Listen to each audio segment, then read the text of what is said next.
আ রবিন আপনাকে যুক্ত করা হয়েছে। রবিন আপনি বলেন তাহলে। র হ্যাঁ, আসিফ ভাই ভালো আছেন? হ্যাঁ, ভালো আছি। আশা করি আপনিও ভালো। বলেন ভাই।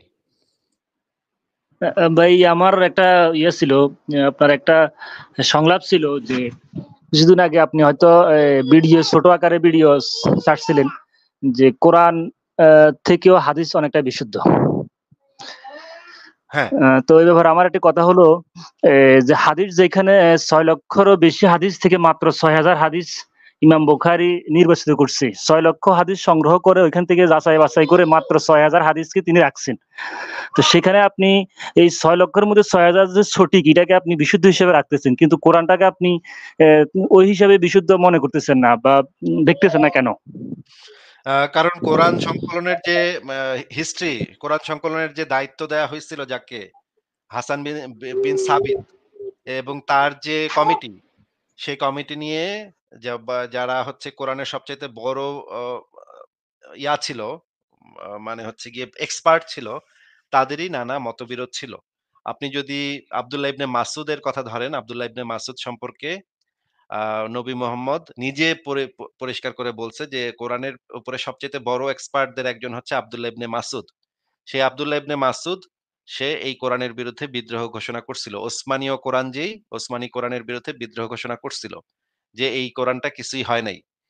কোন মানে ভালো মানে যেই কোরআনটা তারা পড়ছে সেই কোরআন সেখানে হয় নাই। সেটা আসলে কিছুই হয় নাই। আপনি কি আমার একটা লেখা আছে কোরআন সংকলন এবং পরিমার্জনের ইতিহাস, এই লেখাটা পড়েছেন ভাই? হ্যাঁ, আমি একবার পড়ছিলাম কিন্তু ভালো করে পড়া হয় নাই আরকি। একবার পড়ছিলাম, সেখানে এই কথাগুলো আপনি যেগুলো বলতেছেন এগুলা কিছুটা আমি ওইখানেও পাইছি। তো যেখানে আব্দুল্লাহ ইবনে মাসুদের মতো একজন প্রখ্যাত কোরআনের উপরে সবচাইতে বড় এক্সপার্টদের একজন, সেই যখন এই বিষয়ে এই কোরআনের বিরুদ্ধে কথা বলছে এবং ওসমান নিজেও বলছে, ওসমান তার কোরআন সম্পর্কে নিজেই স্বীকারোক্তি দিচ্ছে যে এই কোরআনের ভিতরে অনেক ছোটখাটো ভুল ত্রুটি রয়ে গেছে।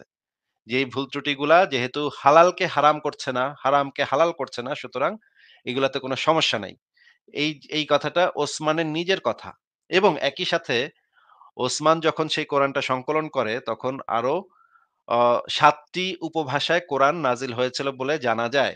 সেই বাকি ৬ টি উপভাষার কোরআন ওসমান জ্বালায় দেয় এবং একই সাথে ১৯,০০০ কোরআনের কপি পাওয়া যায়, যেই কপিগুলা ওসমানের সময় জ্বালায় দেওয়া হয় এবং একই সাথে আবু বকর যেই মানে কোরআনটা সংকলন করে, যেই কোরআনটাকে আদি কোরআন বলা হয়, ওসমানের মৃত্যুর পর আরেকজন গভর্নর আছে, সেই গভর্নর গিয়ে সেই কোরআনটাকেও জ্বালায় দেয়।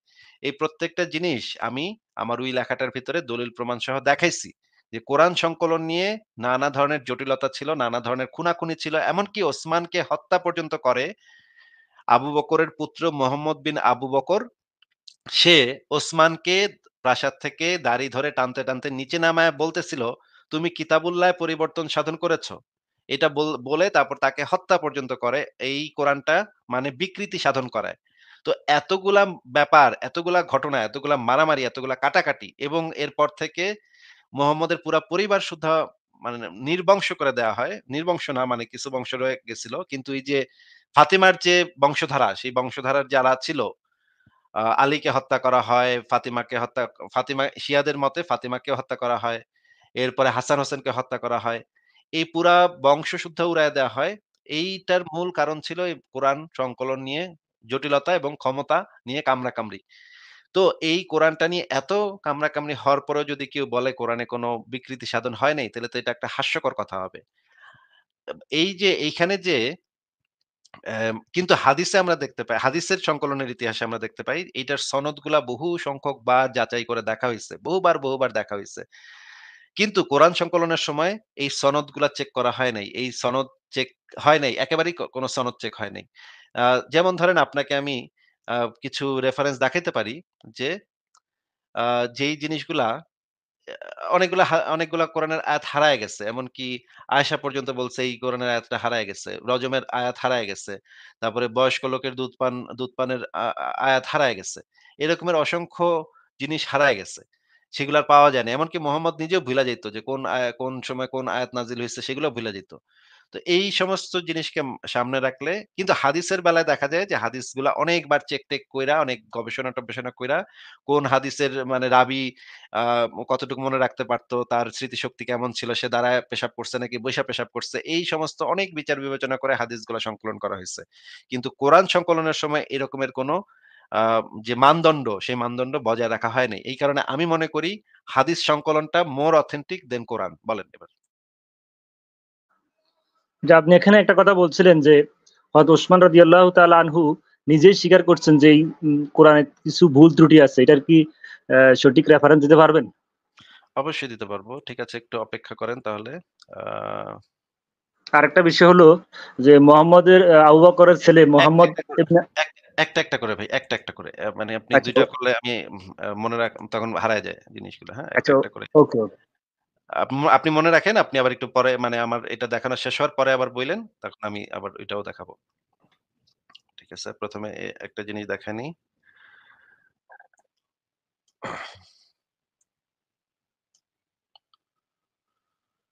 ১ম এ আমরা দেখি যে আ ওসমানের স্বীকারোক্তিটা আমরা একটু দেখে নিই।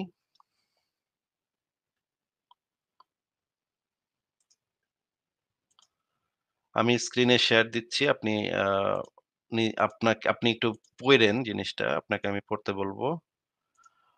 এইটা হচ্ছে আমি যেই জিনিসটা দেখাচ্ছি সেটা হচ্ছে তাফসিরে মাযহারি আল্লামা কাজী মোহাম্মদ সানাউল্লাহ পানিপথী হাকিমাবাদ খানকায়ে মওজাদ্দেদিয়া প্রকাশনী ৩য় খণ্ড পৃষ্ঠা ৩৪৮-৩৪৯। এইখানে এই তাফসির গ্রন্থে যে জিনিসটা বলা আছে সেই জিনিসটা একটু আমরা পড়ি। এইখান থেকে এই যে সবুজ অংশ যেটা আ রবিন ভাই আপনি যদি একটু আমাদেরকে বাগাবীর বর্ণনায় রয়েছে এরপর থেকে যদি একটু পড়ে শোনাইতেন। রবিন ভাই যদি একটু আনমিউট করে পড়ে শোনাইতেন। এখানে হযরত আয়েশা রাদিয়াল্লাহু তাআলা আনহা আ হযরত আবান বিন উসমান বলেছেন, কথাটি লিখতে হতো এভাবে যে আল মুক মুনাস একটু বড় করা যাবে? আরেকটু বড় করতে হবে? আচ্ছা ঠিক আছে দাঁড়ান একটু। তাহলে একটু ওয়েট করেন।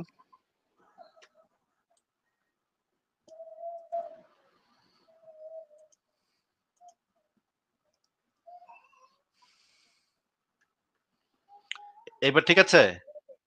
হ্যাঁ, ঠিক আছে, ঠিক আছে। আল মুকমানাস সালাহ, যারা সালাত প্রতিষ্ঠাতাকারী। সূরা মায়েদার মধ্যেও এরকম ভুল রয়েছে। সূরা মায়েদার মধ্যেও এরকম ভুল রয়েছে। যেমন এক স্থানে সাবিউন লেখা হয়েছে অথচ শব্দটি লেখা উচিত ছিল সাবিঈন। আরেক স্থানে লেখা হয়েছিল হাজানি, যার শুদ্ধ লিখিত হাজাইনি। হযরত উসমান রাদিয়াল্লাহু তাআলা আনহু বলেছেন, কোরআনে এরকম কিছু কিছু ভুল উচ্চারণ শব্দ লিপিবদ্ধ হয়েছে, সেগুলো আরববাসীরা পাঠ করার সময় সঠিকভাবে আচ্ছা ভাই, এগুলো কি সব তাফসীরে কি এভাবে আছে? ভাই সব তাফসিরে আছে নাকি সেটা তো সব তাফসির বের করে দেখতে হবে। আপনাকে যেটা পড়তে বলতেছি সেটা একটু আগে পড়ে শেষ করেন। তাকে প্রশ্ন করা হয়েছিল, আপনি শব্দগুলোকে শুদ্ধ রূপে লেখার ব্যবস্থা করেননি কেন? উত্তরে হযরত উসমান রাদিয়াল্লাহু তাআলা বলেছিলেন, এভাবেই থাকতে দাও। এর মধ্যে হালালকে হারাম এবং হারামকে হালাল করা হয়নি। প্রকৃত কথা এই যে এরকম মন্তব্য সমীচীন। আচ্ছা। তার মানে এই যে এই শব্দগুলা যে আছে, কোরআনের ভিতরে এই শব্দগুলো আছে, এগুলো আপনি দেখবেন, আপনি যদি কোরআন আ কানো হুজুরের কাছে গিয়ে কোরআন পড়েন, তখন আপনি দেখবেন লেখা আছে একরকম কিন্তু হুজুর আপনাকে উচ্চারণ করে দিবে আরেক রকম। এরকম কি আপনি পাইছেন কখনো? যে আপনাকে হুজুর বলে দিচ্ছে যে এটা লেখা আছে এক কিন্তু উচ্চারণটা হবে এরকম। এরকম কি না, আমি বলছে? হ্যাঁ বলেন। এইভাবে কখনো আমি দেখি নাই। এভাবে কখনো আমি ফেস করি নাই আরকি। যেহেতু আজকে আমি দেখছি সেটা আমি আমি দেখবনি। ফেস করছি। আমি যখন ছোটবেলা কোরআন পড়ছিলাম তখন আমি তখন পড়তে পারতাম। আমি তখন পড়তেছিলাম একরকম দেখি লেখা আছে একরকম আবার হুজুরে বইলে দিতেছে আরেক রকম। যে এটা এইভাবে পড়তে হবে। এটা এইভাবেই আমাগো সালফে সালেহিনরা এইভাবে পড়ছে, এইভাবে পড়তে হইব। তখন আমি আবার তার মতো করে শুদ্ধ মানে তার যে শুদ্ধ উচ্চারণ সেই শুদ্ধ উচ্চারণে পড়ছি। এই রকমের অনেকগুলা শব্দ কোরআনের ভিতরে আছে যেই জিনিসগুলা আ আসলে শুদ্ধ রূপে লেখা হয় নাই। এবং এই বিষয়ে প্রশ্ন করা হয়েছিল ওসমানকে। ওসমান বলছে এটাতে এমন কোনো বড় সমস্যা নাই। কারণ এগুলাতে হালালকে হারাম করা হয় নাই। যেরকম আছে সেরকমই থাকতে দাও।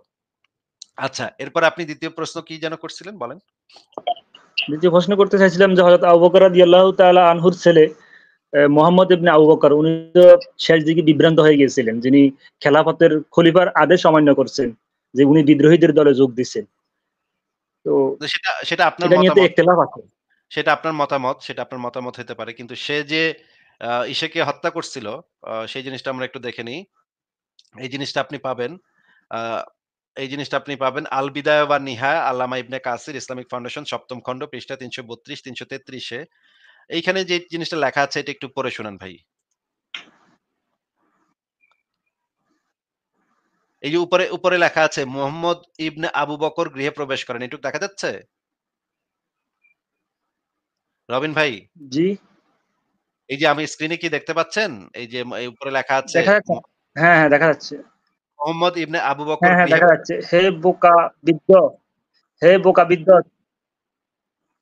আচ্ছা, ইবনে আবু বকর, তুমি কিতাবুল্লাহ পরিবর্তন সাধন করেছ। খলিফা বললেন, কিতাবুল্লাহ তো আল্লাহ এবং পরের অংশ দেখা যায় না।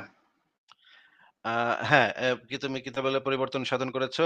ইবনে আবু তুমি কিতাবুল্লাহ খলিফা বললেন, কিতাবুল্লাহ তো আমার এবং তোমাদের সকলের সম্মুখে বিদ্যমান রয়েছে। হ্যাঁ, এবার পড়েন। আমি কিভাবে বিকৃতি সাধন করলাম? হে আবু বক্কর, ইবনে আবু বকর এগিয়ে যান এবং বললেন, কিয়ামতের দিন আমরা যদি বলি, হে আমাদের পালনকর্তা, আমরা আমাদের নেতা কর্তাদের আনুগত্য করেছিলাম আর তারা আমাদেরকে বিভ্রান্ত করেছে, তবে আমাদের কথা গৃহীত হবে না। সূরা আহজাব ৩৩ নম্বর এবং ৬৭ নম্বর আয়াত। এই বলে তিনি খলিফাকে টানে হেঁচড়ে ঘরের দরজায় পর্যন্ত নিয়ে আসেন। আচ্ছা। আ এই এইটা হচ্ছে এইভাবে ওসমানকে হত্যা করা হয়েছিল। সেই দলের ভিতরে একজন ছিল মুহাম্মদ ইবনে আবু বকর, তাই তো নাকি? হ্যাঁ, হ্যাঁ, হ্যাঁ। মুহাম্মদ ইবনে আবু বকর যে ছিল তিনি তো মুহাম্মদের একজন সাহাবীও ছিল, তাই না? একই সাথে সে আবু বকরের সন্তান, সেটা তো একটা আ বড় বিষয় এবং একই সাথে সে মুহাম্মদের একজন সাহাবীও তো বটে নাকি? হ্যাঁ, সে তো অবশ্যই সাহাবী ছিল। আচ্ছা, এবং সে তো হযরত আলীর অত্যন্ত ঘনিষ্ঠ, মানে হযরত আলীর আসলে ছেলের মতোই ছিল। কারণ এই মুহাম্মদ ইবনে আবু বকরের আবার মাকে আলী পরে বিয়ে করছিল। এই যে মানে এই মুহাম্মদ ইবনে আবু বকর হচ্ছে গিয়ে আলীর দত্তক পুত্র। হুম? এবং আলীর খিলাফত আমলে এই মুহাম্মদ ইবনে আবু বকর সে আবার উঁচু সম্মানিত একজন ব্যক্তি ছিলেন। এখন আপনি বলেন তো যে এ যদি বিভ্রান্ত হয়ে থাকে তাহলে আলী তাকে এই রকমের সম্মানিত জায়গাতে বসাইলো কেন? আলী যখন খলিফা হইল তখন? ভাই আসলে সেই সময় তো রাজনৈতিক প্রেক্ষাপটটা ছিল ভিন্ন। তবে আপনি যদি আমি সেই যদি সময় আবু বকরকে যদি রাজনৈতিক বিভ্রান্ত বলি রাজনৈতিক রাজনৈতিক প্রেক্ষাপট যেটাই থাকুক না কেন, সে যদি বিভ্রান্ত হয়ে থাকে, আলী তো হিদায়াতপ্রাপ্ত খুলাফায়ে রাশিদিনের একজন নাকি? হ্যাঁ, তা তো অবশ্যই। আলী তো কোনো ভুল করতে পারে না, তাই না? আলীর খেলাফত আমলে এটা তো মুহাম্মদ বইলা গেছে যে খিলাফতে খুলাফায়ে রাশিদিন, হিদায়াতপ্রাপ্ত খুলাফায়ে রাশিদিনের সুন্নাহকে শক্তভাবে আঁকড়ে ধরতে। বলে গেছে না মুহাম্মদ? হ্যাঁ, বলে গেছেন। তাইলে এক এই ব্যাটারে ওসমানরে যে ব্যাটা খুন করছে, এই ব্যাটারে আবার আলী গিয়া সম্মান দিচ্ছে।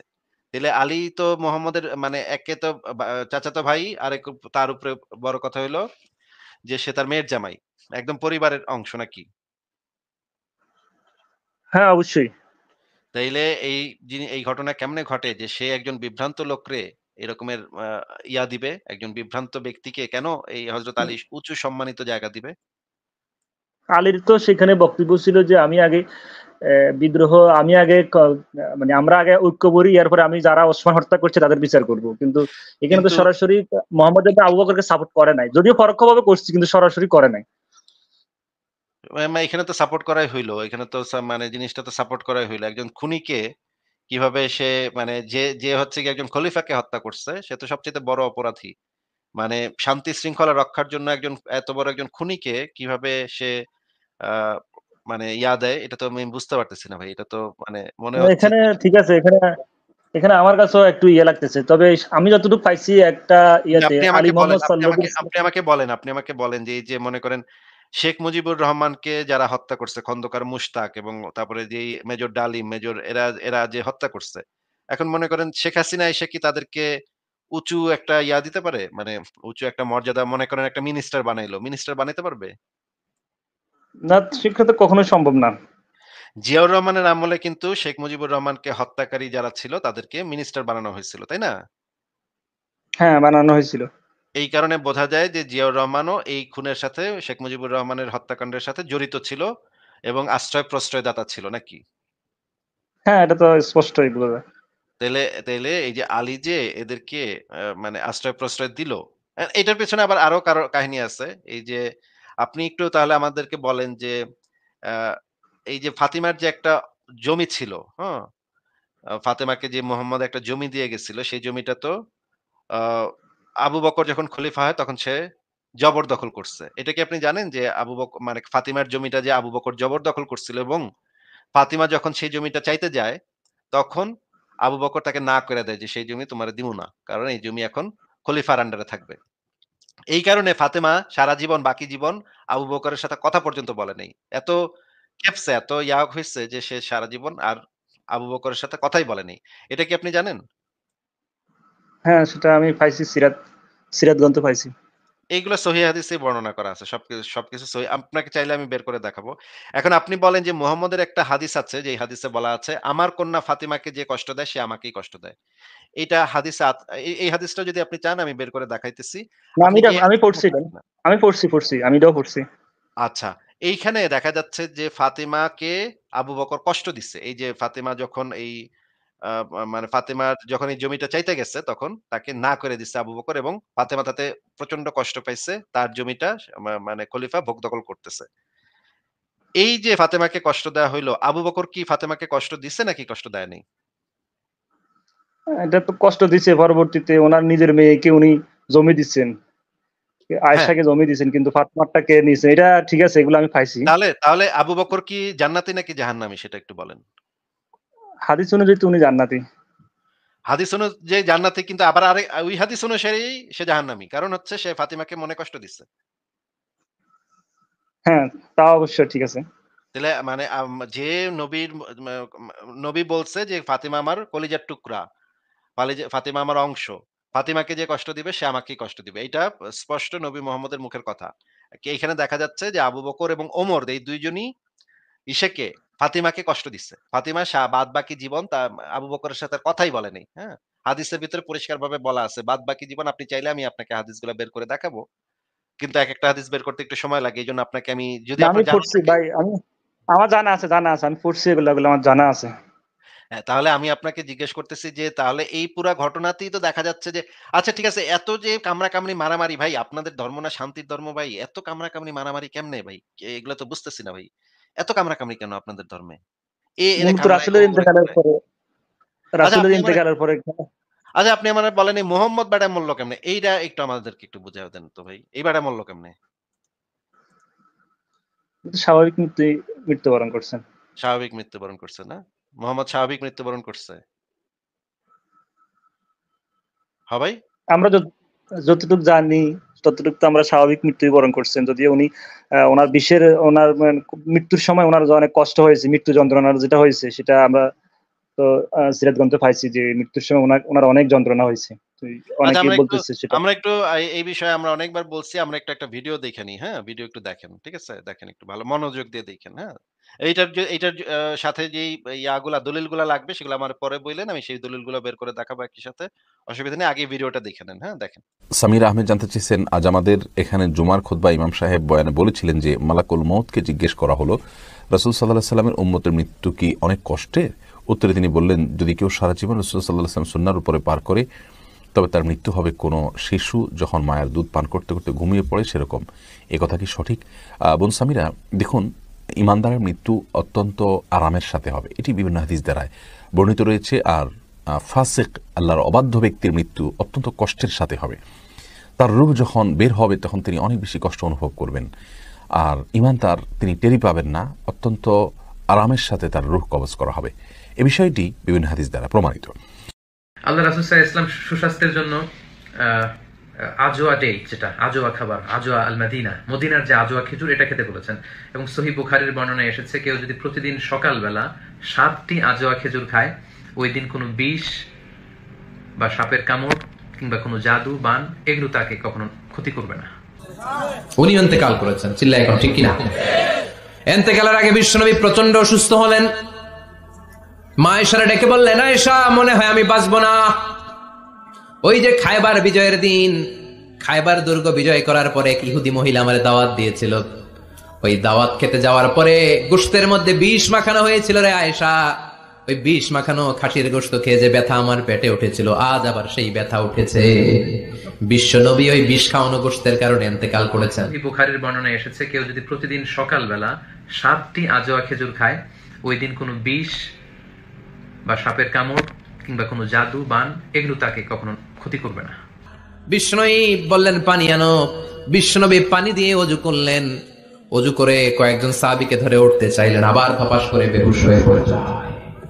বিশ্বনবী উঠতে পারে না। আবার বললেন ঠান্ডা পানি আনো। পানির ভেতরে বিশ্বনবী 2 হাত ঢুকিয়ে দিয়ে ঠান্ডা ভিজা হাত দিয়ে চেহারার মধ্যে মাসে করলেন আর বললেন, ইন্নালিল মাউতি লাসাকারাত, হায় রে মৃত্যুর কি যন্ত্রণা। দেখুন, ইমানদারের মৃত্যু অত্যন্ত আরামের সাথে হবে, এটি বিভিন্ন হাদিস দ্বারায় বর্ণিত রয়েছে। আর ফাসিক, আল্লাহর অবাধ্য ব্যক্তির মৃত্যু অত্যন্ত কষ্টের সাথে হবে। হায় রে মৃত্যুর যে কি কষ্ট। ও মিয়া, বিশ্বনবী যদি মৃত্যুর কষ্টে কাতরায়, আমাদের অবস্থা কি? আমাদের নসিবে কি আছে? আল্লাহ তুমি বাঁচাও, পড়ে না আমি। দেখুন, ইমানদারের মৃত্যু অত্যন্ত আরামের সাথে হবে, এটি বিভিন্ন হাদিস দ্বারায় বর্ণিত রয়েছে। আর ফাসিক, আল্লাহর অবাধ্য ব্যক্তির মৃত্যু অত্যন্ত কষ্টের সাথে হবে। বিশ্বনবী কাঁদছেন, সাহাবারা একের পর এক দেখতে আসে, কান্নার রোল পড়ে গেল চারদিকে। বিশ্বনবীর কলিজার টুকরা নয়নের পুটুলি সাইয়্যিদাতুনা ফাতিমা বিশ্বনবীর কান্না সহ্য করতে পারে না। বিশ্বনবীকে ধরে সাইয়্যিদাতুনা ফাতিমা কান্নাকাটি শুরু করে দিলেন আর বললেন, ওয়া কুরবাবা, ওয়া কুরবাবা, হায় হায় আমার বাবার কি কষ্ট, আমার বাবার কি কষ্ট হচ্ছে। বিশ্বনবী বললেন, ফাতেমা তুমি কেঁদো না, আমার কষ্ট আজকের পরে আর থাকবে না।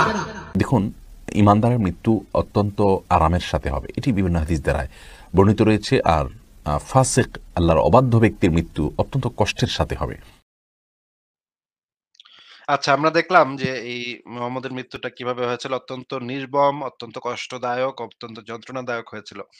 রবিন সাহেব, আপনি কি এই ভিডিওটাতে যেই যে কথাগুলা বলা আছে এইটার দলিলগুলা যদি দেখতে চান, তাহলে আমি আপনাকে দলিলগুলা বের করে দেখাতে পারি। এখানে যেই কথাগুলা বলা হয়েছে আ এইভাবেই হাদিসে এভাবেই বলা আছে। আপনি কি দেখতে চাচ্ছেন? না, না, এগুলা তো আছে, ঠিক আছে, এগুলো তো সত্য, ঠিক আছে, কিন্তু আমার কথা হলো এগুলা নাকি উম্মতের জন্য শিক্ষা। উম্মতের জন্য শিক্ষা মানে মানে বুঝলাম না। মানে নবী কোথায়, কোথায় কষ্ট পায় মরবে এইটা থেকে উম্মত কি শিক্ষা নিবে ভাই? না, না, আমরা যা মানে উম্মতের যে মৃত্যুর যন্ত্রণা সেটা বোঝার জন্য আরকি। এটা হুজুররা বলে আরকি। মানে মোহাম্মদ যদি বইলা দিত যে মৃত্যুর যন্ত্রণা কষ্ট, এইটা দ্বারা কি উম্মত শিক্ষা নিতে পারত না? এটা কি নবী মোহাম্মদের নিজের মইরা ওইভাবে কোথায়, কোথায় মইরা তারপরে শিক্ষা দিয়ে যাইতে হবে যে এইভাবে আমি কষ্ট পাইতেছি, এইভাবে তোমরা শিক্ষা নাও। মানে এটা যদি নবী মোহাম্মদ এমনি মুখে, মুখে বইলা দিত যে মৃত্যুর যন্ত্রণা অনেক কষ্টদায়ক, তাইলে কাম হইতো না। তাইলে কি উম্মতে শিক্ষা নিত না? উম্মতে কইতো, "নাহ, আমরা মানি না। মুহাম্মদ তুমি তো মুখে কইলা, মানি না। তুমি আগে কষ্ট কইরা মইরা দেখাও, তখন আমরা মানুম।" মানে উম্মতেরা কি এভাবে মানে কাজ করতো? মানে আপনারা কি এভাবে কাজ করেন যে আগে মোহাম্মদ ওইটা কইরা দেখাইবো, তারপরে আপনারা এটা বুঝবেন। মোহাম্মদ যদি মুখে, মুখে কয় তাইলে আপনারা এটা বুঝবেন না নাকি? না ভাইয়া, বিষয়টা আসলে এরকম না। যুক্তির ক্ষেত্রে আসলে আসলে এটা মিলে না কিন্তু। যে মনে তাহলে করেন হয়তো মনে করেন মোহাম্মদ বলতেছে যে মানে আ মানে আ ধরেন আ মোহাম্মদ কইতাছে যে গু খাইলে অনেক মানে আ পেট খারাপ হয়। হ্যাঁ? কুকুরের গু খাইলে পেট খারাপ হয়। তোমরা কুকুরের গু খায়ও না। এটা যদি মোহাম্মদে কইতো, তাইলে আপনারা মনে করেন আপনারা কইবেন যে, "নাহ, মোহাম্মদ তো এটা নিজে কইরা দেখায় নাই। তাইলে আমরা মানুম না। মোহাম্মদ নিজে আগে কুত্তার গু খায়া দেখাক, তারপরে তার পেট খারাপ হোক, তখন আমরা গিয়া মানুম যে কুত্তার গু খাইলে মানে পেটে সমস্যা হইব।" আপনাদের সিস্টেমটা কি এরকম কিনা আমি আপনার কাছ থেকে একটু জানতে চাচ্ছি বোঝার জন্য। যে আপনি যেহেতু বললেন যে এটা উম্মতকে শিক্ষা দেওয়ার জন্য মোহাম্মদ নিজে কষ্ট করে মইরা দেখাইছে যে হ্যাঁ, মৃত্যু অনেক কষ্ট। এটা খালি উম্মতকে শিক্ষা দেওয়ার জন্য, বুঝাবার জন্য যে মৃত্যু যন্ত্রণা অনেক কষ্টকর। এটা বুঝাবার জন্য মোহাম্মদে অনেক কষ্ট করে মইরা আল্লাহ তারে অনেক কষ্ট করে মাইরা একেবারে কোথায়, কোথায় মাইরা একেবারে কানতে, কানতে কান্নাকাটি অবস্থা, এরকমের অবস্থা। মানে অত্যন্ত কষ্ট দিয়া তারে মারছে যেন উম্মতে এখান থেকে শিক্ষা নেয় যে মৃত্যুর যন্ত্রণা কষ্ট। তাইলে মনে করেন এইরকম যদি আরেকটা জিনিস হয়, মনে করেন মোহাম্মদ একটা শিক্ষা দিতেছে যে কুকুরের গু খাইলে পেট খারাপ হবে বা তোমরা শূকরের মাংস খায়ও না। তখন কি মোহাম্মদ নিজে শূকরের মাংস খায়া তারপরে মানে পেট খারাপ হওয়ায় তারপর সাহাবীদের দেখাইতো, "দেখ আমার কি একটা অবস্থা মানে কুত্তার গু খাইছি বা শূকরের মাংস খাইছি আমার কি একটা অবস্থা। এখান থেকে তোরা শিক্ষা ল।" এইভাবে কি আপনাদের সিস্টেমটা চলে নাকি? আমি তো বুঝতেছি না ভাই কিছু। না না ভাই, আসলে যুক্তির সাথে মিলাতে গেলে এগুলো আসলে মিলবে না, ঠিক আছে ভাই? এগুলা এখন মানে মোহাম্মদ তো আহ, মুখে কইলেও তো এটা হইতো নাকি? মোহাম্মদ যদি মুখে কইতো তাইলেও তো উম্মত এটাই মানে বিশ্বাস করতো যে হ্যাঁ, মৃত্যুযন্ত্র আমাগো নবী কইছে। এমন তো অনেক কথাই আছে মোহাম্মদ নিজে মুখে কয়ে দিছে এবং সেটাই আইন হয়ে গেছে। আছে না ভাই? এরকম অনেক কথা তো আছে। সেটা তো মোহাম্মদের নিজের করে দেখাইতে হয় নাই নাকি? হ্যাঁ আছে, অবশ্যই আছে। তাইলে তো ওই কথাটা তো মোহাম্মদ নিজে কইলেই তো উম্মতে বুইঝা নিত যে মৃত্যু যন্ত্রণা কষ্ট। তাইলে নিজে মইরা কষ্ট করে মইরা তারপরে মৃত্যু যন্ত্রণা কষ্ট এটা বুঝাবা, এটা বুঝানো, এটা তো ভাই আমার মাথায় তো ঢুকলো না ভাই। আমি তো বেকুব হয়ে গেলাম আপনার কথা শুইনা। ঠিক আছে, যাই হোক, আপনি আপনার মানে মতামত দিচ্ছেন। কিন্তু এগুলা তো কোনো কিছু যুক্তিতে খাটে না ভাই। এগুলা যেগুলো আপনি আপনাদের যে ধর্মবিশ্বাসটা এটা তো আ পুরোপুরি অযৌক্তিক আমার কাছে মনে হচ্ছে। আপনি এখন নিজে একটু চিন্তা করে দেখেন যে আপনার ধর্মটা কতটা যুক্তিযুক্ত আর কতটা অযৌক্তিক। আমি আপনাকে ওই হাদিসটা দেখাই।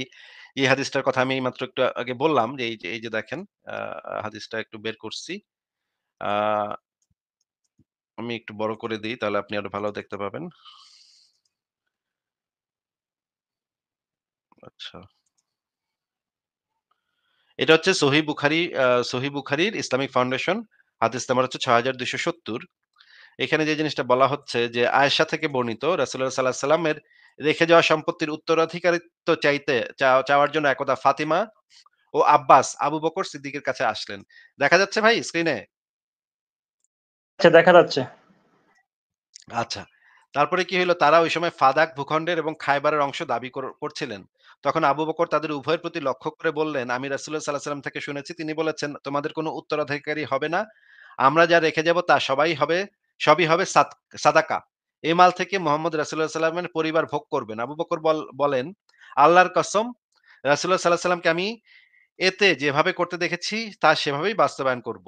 রাবী বলেন, এরপর থেকে ফাতেমা তাকে পরিহার করেছিলেন এবং মৃত্যু পর্যন্ত তার সাথে কথা বলেন নাই। এই লাইনটা দেখা যাচ্ছে ভাই যে মৃত্যু পর্যন্ত যে ফাতেমা তার সাথে আর কথাই বলে নাই? দেখা যাচ্ছে। তার মানে হচ্ছে ফাতেমা তো খেপছিল, চেচ্ছিল। যদি না চেততো তাহলে তো সে কথাই বলতো। তাহলে তো সম্পর্ক স্বাভাবিক হয়ে যেত, তাই না? তার মানে কথা যেহেতু বলে নাই সেহেতু তো পরিষ্কার বোঝা যাচ্ছে যে ফাতেমা এতে কষ্ট পাইছে। তার সম্পত্তিটা আবু বকর দখল করে নিছে আর দিতেছে না। এইজন্য ফাতেমা কষ্ট পাইছে নাকি? হ্যাঁ, এরকমই তো স্পষ্ট বোঝা যাচ্ছে। আচ্ছা, তবে এবার আমরা বর্ণনাকারী হয় আল্লাহ তাআলা। আচ্ছা, হ্যাঁ।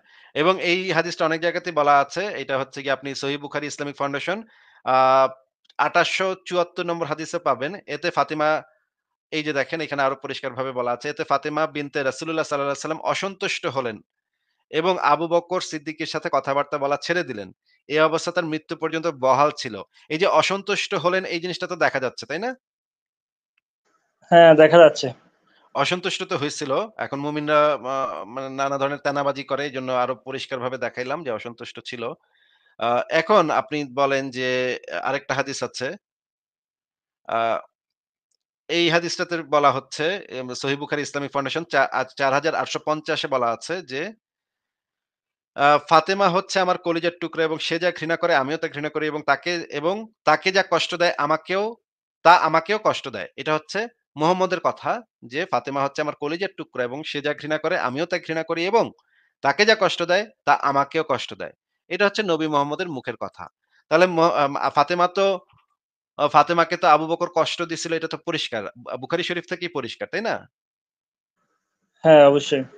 তাহলে তো ফাতেমাকে কষ্ট দিয়ে মানে আবু বকর তো আসলে মুহাম্মদকেই কষ্ট দিছিল, তাই না? পরোক্ষভাবে তো তাকেই কষ্ট দেওয়া হয়েছিল। তাহলে আবু বকর যদি মুহাম্মদকে কষ্ট দিয়া থাকে তাহলে মুহাম্মদকে যারা কষ্ট দেয় তারা তো কাফের নাকি? মুহাম্মদের নির্দেশনা যারা মানবে না, মুহাম্মদকে যারা কষ্ট দিবে তারা তো অবশ্যই কাফের নাকি? হবে? সেরকমই তো বোঝা যাচ্ছে। তাহলে ইসলাম অনুসারে তো আবু বকর কাফের হয়ে গেল এবং আমি ওমরকেও কাফের প্রমাণ করতে পারবো, ওসমানকেও কাফের প্রমাণ করতে পারবো, আলীকেও কাফের প্রমাণ করতে পারবো। এমনকি আমি নবী মুহাম্মদকে পর্যন্ত কাফের প্রমাণ করতে পারবো। একটু আগে আমি যে ভিডিওটা দেখাইলাম সেই ভিডিওটাতে নবী মুহাম্মদ নিজে কইছে যে আ ফাসেক ব্যক্তির মৃত্যু হবে, অত্যন্ত যন্ত্রণাদায়ক মৃত্যু হবে ফাসেকের। যারা আল্লাহর অবাধ্য ফাসেক তাদের মৃত্যু হবে অত্যন্ত কষ্টকর। এবং নবী মুহাম্মদের নিজেরই মৃত্যু হইছে অত্যন্ত কষ্টকর। তাইলে নবী মুহাম্মদও তো ফাসেক। তাইলে তো এদের সবাই তো মানে লাইনে চলে যাচ্ছে। ঠিক আছে ভাই, ধন্যবাদ। আমি আসলে আরো কিছু ঠিক দেখবো, আছে, বই পড়তে হবে আরো। ঠিক আছে রবিন সাহেব, আপনি আরো আমাদের সংশয়.com এর লেখাগুলা যদি আপনি পারেন তাহলে পইড়েন। এখানে সব দলিল প্রমাণ দেয়া আছে এবং আরো চিন্তা করেন। আপনার ধর্ম নিয়ে আরো চিন্তা ভাবনা করেন যে এটা কতটুকু যুক্তিযুক্ত। এগুলোর পেছনে আসলেই যুক্তি আছে নাকি? ঠিকভাবে চিন্তা ভাবনা করলে, পড়ালেখা করলে আসলে এই ধর্ম বিশ্বাসটা আসলে থাকে নাকি না থাকে?